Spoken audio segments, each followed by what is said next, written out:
This past spring, a poll by the Kaiser Family Foundation showed that a whopping 42% of Americans don't know the Affordable Care Act is in fact a law. Businesses know that the Affordable Care Act is coming, though, and more recently the news has surrounded various delays in the implementation. Well, coming up September 10th, the Salt Lake Chamber will host the second annual Utah Small Business Summit, this year with an emphasis on the Affordable Care Act and navigating those changes related to it. Here to take us through the basics of the changes coming to healthcare is Greg Mattis. He's the senior counsel with SelectHealth and one of the sponsors of the Small Business Summit. He's making his return appearance. There you go. Take a look at that. A return appearance here on the video blog about 3 years back. No beard, regular tie, no glasses. I had more hair, that's for certain. But Greg, not welcome, but welcome back. Thanks. I appreciate that. You know, change is good. This is all about change. It's about change, exactly. So let's get down to the change. From what we hear, the Affordable Care Act is either the greatest thing since sliced bread or the end of civilization as we know it. And of course, more recently, it's about delays in the actual implementation. So which is it? The greatest thing since sliced bread or the end of civilization? And when is that coming? Well, very likely it's probably somewhere in between. Mm-hmm. And we've been implementing the Affordable Care Act for some time now. We've actually started implementing it right after passage in 2010. But there is a wave of significant changes that are all scheduled to take place at the same time on January 1st, 2014.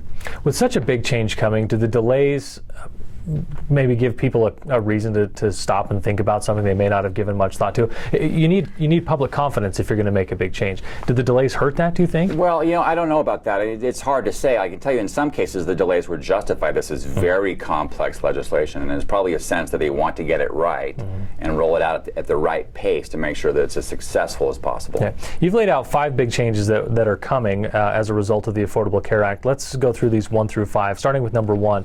Everyone qualifies for coverage. This is a big shift. And the big change is, in the past, you could be denied coverage based on your health status. In the new world, there will be guaranteed issue, which means you can't, there won't be any pre-existing condition exclusions. There isn't any medical underwriting. You can't be denied insurance based on your health status or your claims experience. You can't even have a waiting period of longer than 90 days. So the reality is everyone gets to have insurance. Everyone gets to have it, but if you're all going to have access to the system, they've got to pay for it. So that takes us to number 2. Everyone is required to have coverage. This is the game changer as well. That's right, and this is the much publicized part of the act that went to the Supreme Court last year, talking about the fact that Americans yes, can be required to have health insurance or pay a penalty.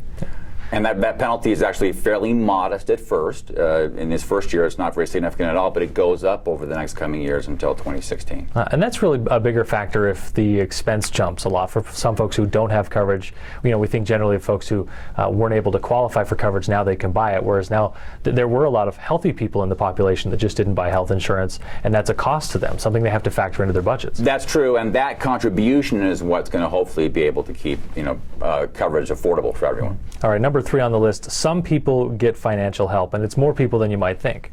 Well, that's true. In fact, this is the flip side to requiring everyone to have coverage. Since they're required to, those who can't afford it, and maybe even a few who can, get this subsidy. So it comes in a couple of different flavors, but the main one is a tax credit you get at the point of purchase where you're purchasing insurance.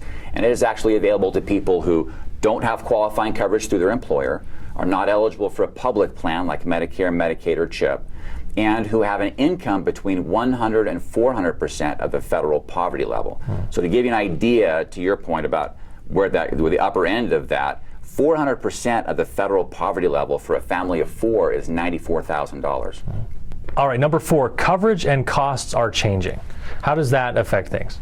Well, the coverage changes are coming in a couple of different ways. One is there's a new defined set of benefits called essential health benefits that health plans have to cover, and that includes things that maybe not have been always included in the past, including maternity, mental health benefits. In addition to that, there are no more annual or lifetime limits, and deductible and out-of-pocket costs are capped, and so coverage is generally expanding. Of course, the flip side of that is that means that costs are going to generally increase with that increased coverage as well. But there's also an effect on costs, which is this community rating, where everyone is no longer charged based on their health status, is going to change costs for people, and not always in one direction. For some people, costs may increase, and for others, costs may decrease. All right, number 5 on the list, new shopping choices. Sure. Both in the kind of products you can purchase. There are some options for people that didn't exist before. For example, there are these new catastrophic plans for young, healthy individuals. In addition to that, how people purchase insurance. There's going to be a brand new individual marketplace here in Utah. We've had a successful Avenue H for the last 3 years, and that's the small employer marketplace. But the federal government is going to be running an individual marketplace where people can go online and comparison shop for coverage and compare plans and purchase them. One other big shift that's coming is going to be this shift from fee-for-service to fee-for-value. And I'd liken this to an automobile. We're going to help people make sure they get their oil changed every 3,000 miles and not just wait for the engine to blow. How big of a shift is this? Yeah, well, this is a huge shift in the industry. And it's not so much dependent on the Affordable Care Act. It's really more born of a recognition that our current sort of system is unsustainable, that we need to change how we provide and pay for care. So you're right, it's this shift away from paying providers for the number of procedures they perform to paying them for the quality and the effectiveness of the procedures they perform, really with an emphasis on keeping people well. This has been probably a very busy time for you, and I would imagine sort of an exciting time because a lot of change is coming to health. Both, absolutely. Yeah. Greg Mattis is the Senior Counsel at SelectHealth. He's also a presenter at the Utah Small Business Summit. Greg, as always, good to have you here. Thanks.